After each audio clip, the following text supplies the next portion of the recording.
अस्सलाम वालेकुम स्टूडेंट्स, उम्मीद है कि आप लोग खैर खैरियत से होंगे। आज हम तीसरी जमात का काम स्टार्ट कर रहे हैं। तीसरी जमात का हम तीसरा चैप्टर स्टार्ट कर रहे हैं इस्लामियत का, और बुक का नाम है इस्लाम, और इस्लामियत का हम तीसरा चैप्टर स्टार्ट कर रहे हैं। सबसे पहले आपको अगर प्रीवियस की तरफ हम थोड़ा सा देखें तो मैंने नंबर 1 पे आपको चैप्टर नंबर 1 करवाया था, ईमान की बुनियादी बातें। इसके मैंने आपको नोट्स भी प्रोवाइड किए थे, और उसके बाद हमने ईमान की बुनियादी बातों के बाद आगे की तरफ चलते हैं।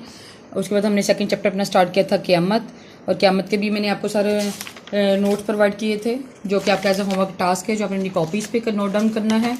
और थर्ड पे आते हैं जी। आज हमारा न्यू चैप्टर है, थर्ड चैप्टर है, तीसरा चैप्टर है कुरान मजीद। कुरान मजीद एक ऐसी किताब है कि जो अल्लाह की नाजिल की किताब है, अल्लाह की तरफ से भेजी गई किताब है, जो कि अमूमन हम छोटी उम्र से ही अपने घरों से पढ़ना शुरू कर देते हैं। कारी साहब से पढ़ते हैं, घरों में अपनी मदर से पढ़ते हैं, अपने बहन भाइयों से, बड़े से, किसी से पढ़ना शुरू कर देते हैं। ये हमारा कुरान मजीद पढ़ना हर हाल में लाजमी जूज़ है, मुसलमान पे फ़र्ज़ है कि इस कुरान मजीद की रीडिंग की जाए, और इसको हिफ्ज़ भी किया जाता है, इसको याद भी किया जाता है, और इसको पढ़ा भी जाता है। इसको बालफ्ज़ी तर्जुमा भी पढ़ा जाता है इस किताब को, और इसको सारी किताब को किया जाता है सारा, और इसको समझा जाता है, और समझ के पढ़ना भी चाहिए। इसको तर्जुमा भी करते हैं, और इसका बालफ्ज़ी भी होता है, इसके नीचे इसका तर्जुमा भी लिखा होता है। कुरान मजीद को यकीनन आपने एक दफ़ा ज़रूर, अगर आपने ख़त्म भी कर लिया तो इसको तर्जुमे के साथ भी इसको एक दफ़ा ज़रूर पढ़ना चाहिए। अगर हम आगे कुरान मजीद की तरफ आते हैं, जिसका तारुफ़ है जी, इंट्रोडक्शन है। कुरान मजीद तक क़यामत रहने वाली किताब है। इसकी हिफाजत का ज़िम्मा खुद अल्लाह ताला ने लिया है। यानी ये कौन सी किताब है, किसकी किताब है? ये किताब अल्लाह ताला की है, और ये क़यामत यानी हशर क़यामत तक की ये किताब रहने वाली ज़िंदा किताब है। और इसकी हिफाजत का ज़िम्मा किसने लिया है? खुद अल्लाह ताला ने लिया है। कुरान मजीद किसका कलाम है? कुरान मजीद सिर्फ अल्लाह ताला का कलाम है। ये अल्लाह ताला ने हज़रत मोहम्मद सल्लल्लाहु अलैहि वसल्लम पे नाजिल फरमाया है। कुरान मजीद में हमारी अमली ज़िंदगी के हर सवाल का जवाब मौजूद है। यानी कि आपको कोई भी मसला मसाइल फ्यूचर में, मुस्तकबिल में, जो माजी में जो कौमें गुजर गई, उनके हवाला, उनके वाक़ियात, सब कुछ इस कुरान मजीद के अंदर दर्ज किया गया है, जो किसी भी समझ बूझ वाले दिमाग में पैदा हो सकता है।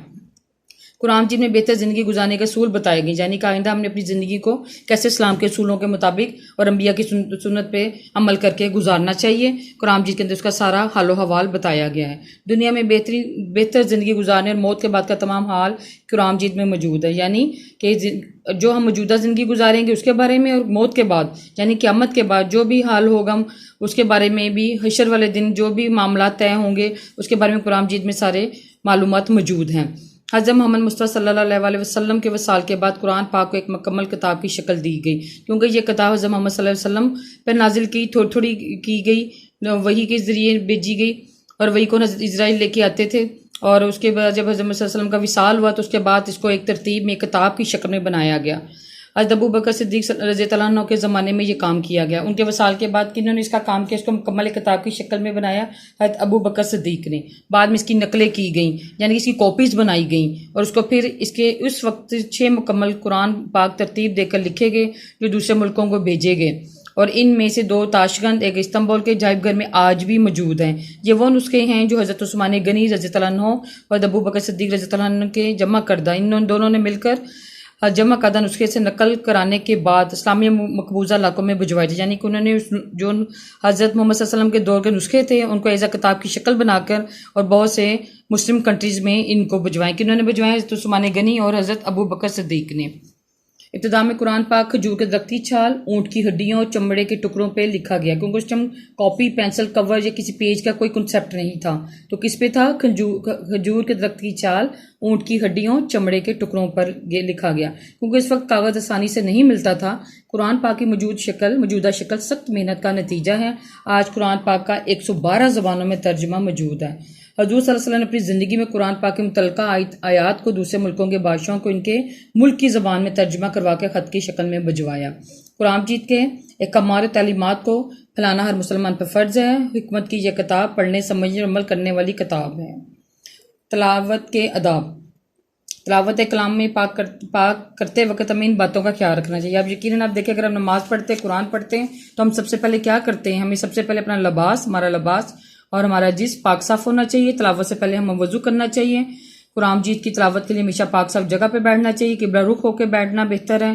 तलावत ठहर ठहर के और इत्मीनान से करनी चाहिए। बहुत ज़्यादा बुलंद आवाज़ से कलाम पाक की तलावत करना सही नहीं है, इससे कुरान की बेदबी होती है, क्योंकि जो लोग तलावत सुनकर इसकी तरफ तवज्जो नहीं देते तो वो गुनाहगार होते हैं।